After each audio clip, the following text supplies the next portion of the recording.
C'est le pire des cauchemars pour une mère, regarder son enfant mourir. Il y a près de 19 000 enfants âgés de moins de 5 ans qui meurent tous les jours dans le monde de maladies que nous pouvons facilement éviter. Basaria, âgée de 12 mois, a été amenée d'urgence à l'hôpital du district. Elle souffrait de malnutrition aiguë sévère.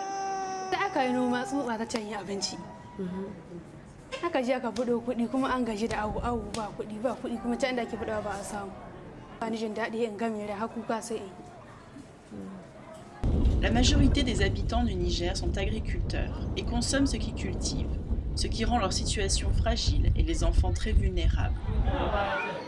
Alors qu'ailleurs, les plus grandes maladies infantiles sont traitées avec succès, la région du Sahel a l'un des taux de mortalité infantile parmi les plus élevés au monde. Pour les enfants du monde rural, les chances de survie sont encore plus réduites. Et leur situation s'est encore aggravée après la succession de crises alimentaires que subit la région. Vraiment, les enfants, quand ils arrivent ici, ils sont dans une condition critique. Vraiment, ils ont beaucoup de complications. 4-7. La malnutrition tue plus d'un tiers des enfants dans le monde. Basaria, en plus d'être malnutrie, souffre de paludisme.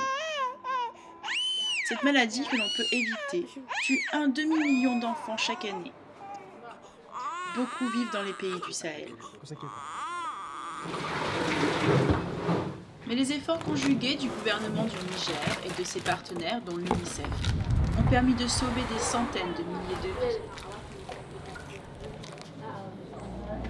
Basaria a bien réagi après presque un mois de traitement, fait d'aliments thérapeutiques et du lait en poudre fortifiée. Sa mère Zainabou a également reçu des informations pour prévenir la malnutrition et les autres maladies de la petite enfance, toutes soignées gratuitement au Niger.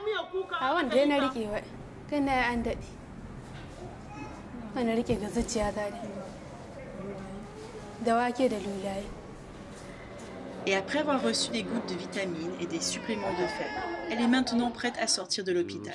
L'importance de ça, c'est pour diminuer la mortalité au Niger. Aujourd'hui, si on regarde notre statistique sur les taux de mortalité, ça ne peut pas dépasser 5%. Et ces efforts ont porté leurs fruits. Malgré les difficultés, le Niger a vu son taux de mortalité chez les moins de 5 ans baisser de 60% depuis 1990 et se situe aujourd'hui dans le top 20 des pays les plus performants pour réduire la mortalité infantile. Après 4 heures de marche sous un soleil brûlant, Basaria et sa mère arrivent enfin chez elle, dans un accueil chaleureux. Nous rappelant que tous les enfants, peu importe leur origine ou leur handicap, ont le droit de survivre et d'exister.